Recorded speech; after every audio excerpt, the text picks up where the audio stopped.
India முழுவதும் மட்டுமல்ல, தமிழகத்திலும் சரி, ஒரு அரசியல் கட்சியினுடைய செயற்குழு, பொதுக்குழு எப்படி நடக்கும் என்பதற்கான இலக்கணங்கள் இருக்கிறது.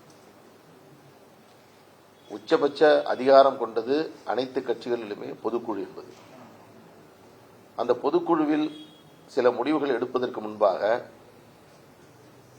அதைவிட உயர் அந்தஸ்தில் உள்ள செயற்குழுவில் அது குறித்து உயர்மட்ட தலைவர்கள் விவாதிப்பார்கள். அதில் விவாதித்து செயற்குழுவில் எடுக்கப்பட்ட முடிவுகளை பொதுக்குழுவிற்கு கொண்டு வந்து பொதுக்குழுவில் விவாதித்து அதற்கு பிறகுதான் பொதுக்குழு தீர்மானம் நிறைவேற்றும். இதுதான் நடைமுறை. அதிலும் செயற்குழு என்பது சில நேரங்களில் ஒரு அரங்கிலே நடைபெறும், பொதுக்குழு என்பது பொது அரங்கில் நடைபெறும். ஒரு ஹால் மீட்டிங்கா நடக்கும்.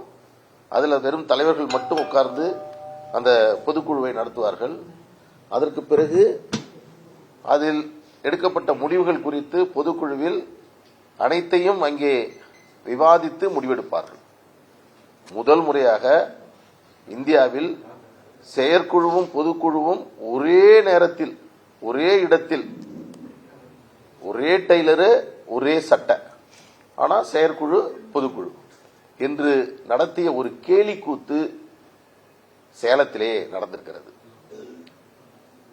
இந்த அவர்கள் சொன்னது இதை பொதுக்குழு, பாட்டாளி மக்கள் கட்சி பொதுக்குழு என்று சொன்னார்கள். நான் முதலிலேயே இதை தெளிவுபடுத்துகிறேன்.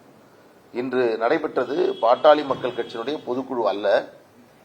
பொதுக்குழுவை கூட்டுவதற்கான அதிகாரம் கட்சியினுடைய விதிகளின்படி உங்களுக்கு பலமுறை நான் சொல்லியிருக்கிறேன். கட்சியில் தேர்ந்தெடுக்கப்பட்ட தலைவர் செயலாளரால் கூட்டப்பட வேண்டும். அப்படியும் இது கூட்டப்படவில்லை.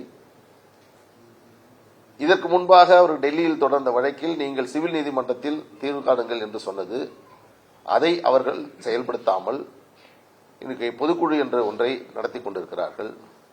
இந்த பொதுக்குழுவில் எடுக்கப்பட்டிருக்கக்கூடிய எந்த முடிவும் பாட்டாளி மக்கள் கட்சியை கட்டுப்படுத்தாது என்பதையும் நாங்கள் தெளிவுபடுத்தியிருக்கிறோம்.